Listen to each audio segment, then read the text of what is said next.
Novak Djokovic troll son monde avec un patch très intriguant, Sinner éliminé par Altmaier au terme d'un combat mental absolument gigantesque, ma grosse preview d'Alcaraz chapeau et la une critiquée de l'équipe, c'est le programme holistique de ton nouveau digest de Roland Garros et on attaque juste après ça.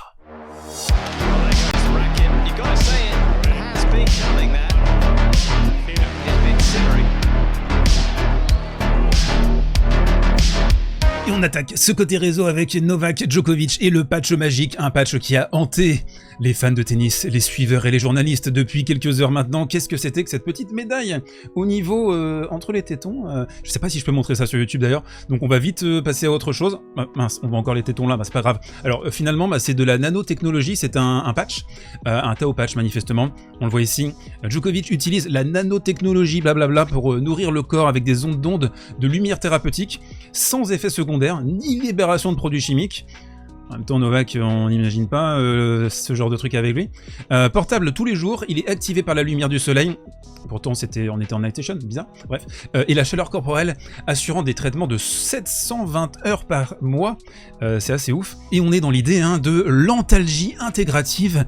C'est une vision holistique du patient souffrant de douleurs chroniques. Novak Djokovic souffre de douleurs chroniques. Alors, franchement, on va arrêter le pipeau. J'adore cette histoire. Vous savez pourquoi? Parce que c'est un maître dans la diversion, Novak Djokovic. C'est un truc de malade. On a eu l'histoire avec le Kosovo. D'ailleurs, je vous mets dans la description parce que je sais qu'il y a pas mal d'entre vous qui sont intéressés par cette histoire pour comprendre un peu ce qui s'est passé. Je vous mets un thread dans la description de cette vidéo. On lui pose la question justement en conférence de presse. N'avez-vous pas envie de vivre un tournoi du Grand Chelem sans drama? On lui pose la question, et lui il dit je ne regrette pas d'avoir parlé du Kosovo, un grand chelem sans drama, je ne pense pas que ce soit possible pour moi, c'est clair. On lui a également posé la question sur le patch, alors il a répondu quand j'étais enfant, j'étais fan d'Iron Man, j'essaie de l'imiter, mon équipe me fournit un système de nanotechnologie qui me permet de donner le meilleur de moi-même sur le court, c'est le grand secret de ma carrière, donc du troll, du jeu avec les journalistes. C'est typique Novak Djokovic. Alors c'est peut-être aussi, je pense, la raison pour laquelle certains d'entre vous sont pas super fans du personnage, parce que c'est toujours un peu les histoires périphériques, etc. avec Novak. Ça fait partie du perso, ça fait partie de ses grandes victoires également. Il a parlé également de sa nervosité lors du match face à Fucsovics.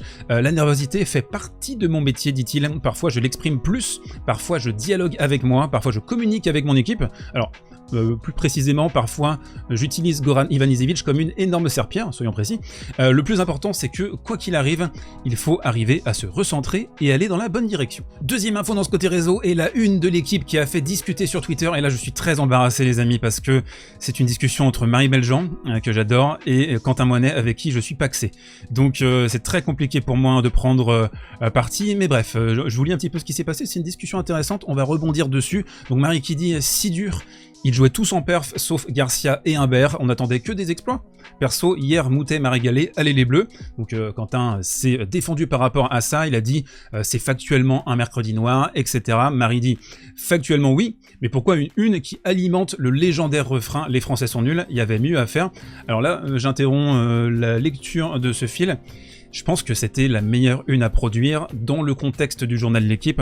Une, c'est fait pour parler à tout le monde, c'est dans les halls de gare, etc. Alors, l'équipe, c'est des fans de sport qui le lisent, et je pense qu'il faut parler au plus grand nombre. Mais on va pas se le cacher, ils le savent aussi à l'équipe, parce que tu sais, quand tu angles certains trucs, ça a fait réagir. Les espaces commentaires sur leur site vont être explosés. Le tennis, il me semble que c'est le deuxième sport derrière le foot sur le site l'équipe.fr. Donc l'idée, c'est toujours la même, il faut de l'efficacité, il faut du clic, il faut parler au plus grand nombre, et oui, mécaniquement, ça va alimenter le bashing français, mais en même temps, est-ce qu'on attendait vraiment des miracles de la part de nos Franzosen? Je précise, parce que je sais qu'il y en a certains qui n'ont pas vraiment le sens de l'humour et qui regardent mes vidéos, je suis pas paxé avec Quentin Moinet. On est mariés. Dernière info justement avec Quentin qui nous remontre cette image de Cameron Norrie et Lucas Pouille. Vraiment j'ai détesté cette séquence, la balle qui double et Norrie dans la droite lignée de ce qu'il avait montré à Rio, qui avait montré une marque bidon lors de sa finale contre Alcaraz. Non, j'ai rien senti. Alors si vous avez déjà joué au tennis plus de 2 heures, si la balle elle double et que vous la prenez après, vous sentez ça dans la raquette. Donc Norrie, tu es une petite chippie. 2 matchs aujourd'hui au programme dans le coin tactique. On va parler de Novak d'ici quelques instants, mais d'abord le match de la journée. Quelle dinguerie entre Altmaier et Sinner. Un combat mental titanesque, et surtout, c'est là que tu te dis, il y a des matchs qui se jouent avec des marges tellement infime. 2 balles de match dans le 4e set pour Sinner qui sert pour la rencontre. La première balle de match, c'est quoi? C'est un smash. Altmaier qui renvoie la balle parce qu'elle lui retombe dessus, paf, bande. Sinner qui peut rien faire, sinon ses petites volées déposées et le match est terminé. Sinner qui a montré quelques limites aujourd'hui, j'ai trouvé, même s'il aurait pu remporter la rencontre en 4 manches. C'est surtout dans les points intermédiaires et les points longs, on sent qu'il n'y a pas toujours les plans B, ça fait longtemps qu'on en parle, hein, les amortis, les variations, essayer de casser les momentum. Tu lui renvoies la balle 3-4 fois, et puis à la 5e frappe, il va envoyer une soucoupe volante dans le 3e rang. Donc c'est un peu la limite. Ici, nouvelle bande dans cette séquence. Sinner qui va réussir à débreaker 5 partout, fin de match phénoménal. Donc 5h26 de combat, Altmaier qui va conclure à sa 5e balle de match. Il y a 3 balles de tie-break pour Sinner, un dernier jeu où personne voulait vraiment s'imposer. C'est typiquement le genre de match où dès que le mec est dos au mur, il joue le feu, et quand il est en position de remporter le match ou de mener, bah, il va commencer à faire une petite mouillette. Et moi j'ai adoré la belle émotion d'Altmaier à la fin, qui a lutté avec ses démons mentaux, qui a réussi à s'imposer malgré les petites voix négatives dans sa tête. C'était vraiment un super match de tennis, et vraiment la puissance des 5-7 quand même, c'est un truc merveilleux. Un focus sur la première manche du match entre Fuxo et Djokovic en night session hier, parce que je trouve qu'il y a pas mal de choses intéressantes à dire. Alors d'abord, on avait observé en prépa Novak, le coup droit était un peu grippé, là c'est 28 coups gagnants au total, et 20 du côté du coup droit, et là notamment en début de partie, tout de suite des bonnes sensations du côté de Novak, un coup droit long ligne ici notamment, la petite merguez avec un soupçon de moutarde. Début de match pour Novak, masterclass, un coup droit ici contre Yep, on avance, monter un peu dans l'angle mort, et on dépose la volée Deliciosa ici, et même Goran a approuvé, Goran a adoré, et Goran a aussi passé un match compliqué. Progressivement dans cette première manche, le vent va se lever et ça va poser des difficultés au jeu très cadré de Novak Djokovic, millimétré, et notamment aussi sur cette séquence, les slices de Fuxo très efficaces, surtout les petits slices courts vers l'avant avec un Novak qui pataugeait comme ça, tel un poulpe sur une patinoire. Et on a eu ensuite un autre slice très long devant, on avance, on dépose la petite volée, Fuxo qui s'est bien défendu, hein, le Golgot. Devant cette résistance du joueur hongrois, Novak va un peu se détraquer, son niveau de jeu va s'affaisser, et notamment ici, vous le voyez, 5-3, on sert pour le 7, et on fait la petite double pour concéder le débreak. Le bateau va tanguer très clairement pendant une vingtaine de minutes pour Novak, des tentatives d'inversion dans l'échange avec ses revers en cloche qui ont pas vraiment fonctionné, mais vous savez, quand vous avez des difficultés, ce qui importe, c'est d'avoir plusieurs outils à sa disposition, et notamment le service, largement amélioré grâce à Goran Ivanisevic, encore lui, depuis quelques années avec Novak, et c'est aussi là que tu te dis, des profils comme Caro Garcia par exemple, quand t'as qu'un seul plan, que t'as pas plusieurs ressources dans ton jeu, dès que le plan A chute, qu'est-ce qui te reste? Une stat très éloquente dans ce premier set également à vous proposer. Regardez, on est sur les schémas courts 29-20 pour Novak, et sur les 5 frappés plus, 23-14 pour Fuxovic, qui asseyait sa puissance, qui faisait reculer, qui faisait travailler Novak. Novak n'était pas à l'aise dans ces conditions, alors que historiquement, Djokovic, c'est le maître des points intermédiaires et des points longs, mais son tennis a bien changé depuis. Pour finir sur cette loupe grossissante sur la première manche, après ça a été plutôt facile pour Novak, c'est le tie-break, aucune faute directe. Ça vous rappelle pas un certain Federer Djokovic à Wimbledon 2019? Oh, comment a-t-il osé parler de ce match? Quelle gourgandine! Donc là, notamment, le lob en revers, 10 cm juste avant la ligne, il a été clinique, et ensuite il a fait le plus dur. Hein. Fuxo, vraiment qui s'est super bien défendu, je trouve, surtout dans la deuxième partie du premier set. Et on bascule sur le coin prono sponsorisé par les poteaux de Winamax avec une offre exceptionnelle sur ce Roland Garros 2023. Vous avez 10 € offerts avec le code promo SV. Vous avez tout dans la description. Hein. Vous avez également un lien pour vous inscrire, jusqu'à 100 € de free bet avec Winamax. On va détailler le match entre Carlos Alcaraz et Denis Shapovalov. Avant ça, très important, les jeux d'argent, Winamax, c'est exclusivement réservé aux adultes consentants.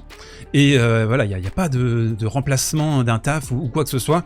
Soyez sérieux, soyez raisonnable. Les cotes annoncent un match plutôt déséquilibré demain soir. 1,5 pour Carlos Alcaraz et 12,50 pour Denis Shapovalov. Les saisons, elles sont diamétralement opposées. On est à 32 victoires, 3 défaites pour Carlos Alcaraz sur 2023. 9 victoires, 9 défaites. Saison famélique, hein, horrible pour Chapeau. Grand espoir pourtant, nonobstant. Une seule victoire sur terre battue avant de se pointer à Roland Garros. C'est pas fameux le couze. Alors 2 clés de compréhension pour ce match. D'abord les conditions de jeu. Ça va être une nocturne avec du vent annoncé également. Alors j'ai vu des petites rafales. On verra hein, si c'est le cas demain soir. Chapeau qui est un joueur de risque maximal. On l'avait vu, souvenez-vous, en demi-finale face à Novak Djokovic à Wimbledon. Et Alcaraz, à contrario, je trouve il s'était bien débrouillé dans le vent à Indian Wells Tennis le match contre Rafa dans la deuxième manche, notamment quand le vent s'était levé. Deux joueurs qui font avancer la balle hyper bien, hyper vite, donc ça risque d'être un match spectaculaire, même si on aura des conditions a priori un petit peu difficiles.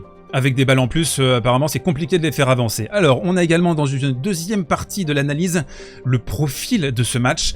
Shapovalov qui a typiquement les armes, le profil pour déranger sur le papier, attention, Carlos Alcaraz avec des frappes explosives dans tous les sens, pas un joueur qui réfléchit beaucoup et justement, pas de plan B, zéro nuance, un QI tennis, allez, on va dire négatif pour Shapovalov, j'adore Chapo, hein, mais faut dire les choses. Par contre, souvent galvanisé lors des grands matchs, on se souvient d'empoignades assez énormes hein, entre Chapo et Rafa. Du coup, en cote, eh bien, je trouve qu'on a deux possibilités, on a soit Chapo qui prend un set, ça j'ai tendance quand même un petit peu à y croire, ça devrait pouvoir le faire, on est à 2,25, sinon on a plus de 29,5 jeux sur l'ensemble du match, qui est à 1,76. Waouh! L'intensité de cette vidéo, incroyable. Je te mets le programme de demain à ta gauche. Alors il y a un Varillas Hurkacz demain. Ça va être une folie ça, cette histoire. Si tu es arrivé jusque là et que tu n'es pas encore abonné à la chaîne, abonne-toi. C'est génial, service volé, c'est génial, je te le garantis. Et claque un pouce également sous la vidéo, ça fait toujours plaisir, ça fait remonter la vidéo dans l'algo. Lâche ton meilleur commentaire et on se retrouve demain pour parler de Roland Garros. Et moi je vais aller encore remater du tennis hein, parce que c'est l'histoire de ma vie.